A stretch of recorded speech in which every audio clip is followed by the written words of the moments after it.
Thanks so much for being here. My name is Kat and I make houseplant videos here on Good and Planty. And if you hear me whining, he's just a little anxious today. Anyway, so today we're going to be talking about something that's been a little bit on my mind lately, which is mindful plant buying. And I don't know if this video is really going to have a huge point to it. It's not really like mindful tips or telling you what to do. It's just kind of like a place for me to dump my thoughts currently. If you like this video, please consider giving me a like or a subscribe. I also have an Instagram if you want to follow me there. These things really help me grow my channel. I just want to make it very clear, I'm not judging anyone that does things one way or another way. I'm not on a high horse telling you guys that I'm perfect and you're not. This is absolutely not what this video is, and I welcome your opinions as well, but I'm not telling you what to do. I'm not judging anyone on what they do. This is a very like blah, blah, you know what I mean? So anyway, let's just start. So when I'm talking about mindful plant buying, I'm really talking about ways to be considerate, I guess, in the way that you collect plants. I'm specifically focusing on buying in this discussion because I think that a lot of companies obviously care about money, and that's one of the best places to be considerate when you're collecting anything, really. Because of that, I feel like I've been thinking about big box stores lately a lot and kind of their place in the houseplant community. When I say big box stores, I'm talking about places like Home Depot, Lowe's, Walmart, those kinds of things. They usually carry plants, houseplants, and they get their plants through pretty large plant suppliers. And those plant suppliers are operating on very large scale. Things can go wrong here, and you kind of see that with a lot of major corporations. This isn't really a groundbreaking idea.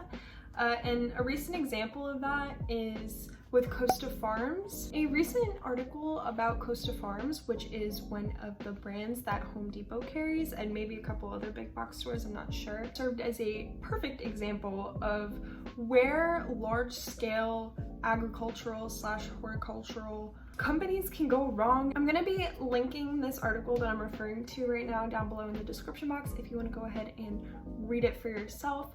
But basically this article kind of just dives into personal experiences of people who work at Costa Farms nurseries. And this article in particular focuses on the unsafe working conditions for people at Costa Farms during COVID. There is a huge pressure for workers to show up, symptoms or not, and do the work to get an underpaid paycheck. The crowded nature of their work, which is like a lot of weed management, passing boxes to each other, that combined with a lack of gloves and masks and sanitizer and space is really a huge reason that COVID is really easy to spread within these like crowded nurseries. And quite frankly, in the article you can kind of get the feeling that Costa Farms does not care because they are a major corporation, and what do they care about more than anything?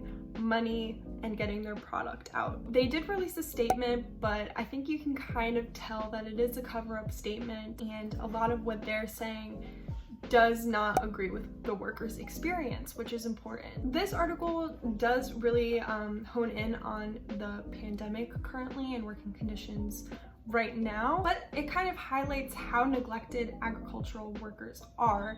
And yes, horticulture does fall under agriculture, so it counts, and that includes your houseplants. Oh, hi! Meek is here.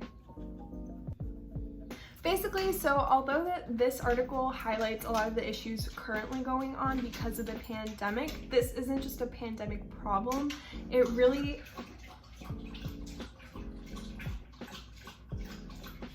just shows how much these big companies don't care about their workers and how underpaid these workers are, to the point that they feel like they have to show up to work no matter what because they depend on that paycheck. Don't get me wrong, I have shopped at these big box stores. I have a lot of plants from Home Depot and Lowe's. I'm not saying you'll never ever see me inside of a Home Depot or Lowe's again. What I am saying is that after reading about this and taking it into consideration, I'm trying to be more mindful of where I'm putting my money, and that does include shying away from Home Depot and Lowe's and trying to make that more of an exception than anything else. Poor wages, terrible conditions for workers, especially during a pandemic, probably a negative impact on our environment, and a lack of transparency are all great reasons to try and focus your buying power and energy on a more local level. There are many reasons why this isn't just an umbrella solution. Also, it's kind of a physical barrier. A lot of people, especially in Philly, I notice, take the bus to go to Home Depot and get what they need and then go home. And so if you even just take a car out of the equation, it's a lot easier for people to go to Home Depot, get something that they really need for their home, and pick up a plant while they're there and go back on public than making a day out of it and going nursery shopping. It's important to be mindful of these things and be realistic and practical on, criticizing Home Depot and Lowe's as a company and, not canceling anyone who goes and wants to expand their houseplant collection in an accessible way. So this kind of segues into the other side of this problem, where I am basically saying, big box stores can be kind of bad and you should focus shopping on a more local, one-on-one small business level. But there are also a lot of problems in that world, in that solution. So I kind of want to talk about that too. It basically comes down to the fact that plant prices are nuts right now. They're crazy. I cannot believe my eyes on some of the things that I'm seeing. I think anybody who has bought plants before the pandemic, and even before the pandemic, houseplant prices were on the rise, no doubt. But I think anybody who's been buying houseplants for even about a year would agree with me in saying that it's just crazy. It is crazy. The demand has skyrocketed and the houseplant industry has definitely taken advantage of that in a lot of different ways. Online stores are super quick to sell out and are very aggressive. A lot of way more common houseplants are going at speedy rates. In-store shopping has also kind of transformed. I think that, I'm sure houseplants have always been popular and there's always been those plants that stick out, but not only is it kind of unsafe to go into nurseries right now, right after a restock, but I'm sure it's also a lot more aggressive. And considering the demand, obviously prices are going to rise quite a bit. On top of that, now auctions are pretty common. It's a way for small businesses and sellers to really maximize their profit on a plant and allow consumers to kind of set the price themselves. I saw a Monstera albo go locally for over $600 recently. I see Monstera and Sonai go for thousands of dollars. It's really crazy what auctions do and shows me how much people are willing to spend on plants and it's nuts. And that's not shade on, anybody who does auctions. I get it, you need to make money and that's fair. Why wouldn't you do it? You know what I mean? But as a consumer, it is something to kind of take note of. And also I think unrooted cuttings and cuttings in general are becoming way more standard to sell. And now even those, because they are more standard and not really seen as like, oh, you're only giving me a cutting, I think that those prices are also going up. So basically I'm saying all of that to just point out that houseplants are becoming fairly inaccessible in terms of physical barriers and also financially. And that is just what it is.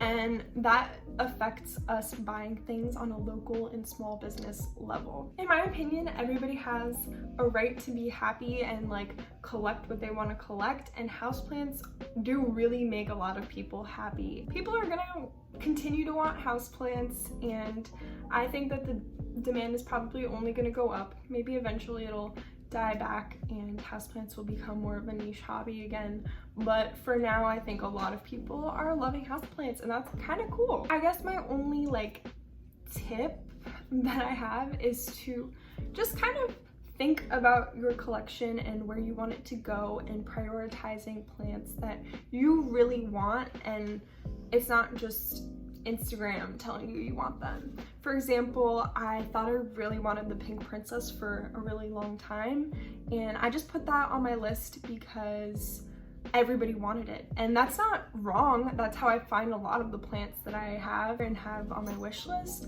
But at some point I was looking at the pink princess and I was like, you kind of grow weird and I'm not really into you, and I'm gonna take you off my wish list. No offense to anyone who is really after the pink princess. I just think a lot of people, especially people maybe with more disposable income, go after plants that are labeled rare just to have rare plants and exotic plants and conversation starters, and kind of almost as like a status symbol, or to have a collection that's better than someone's.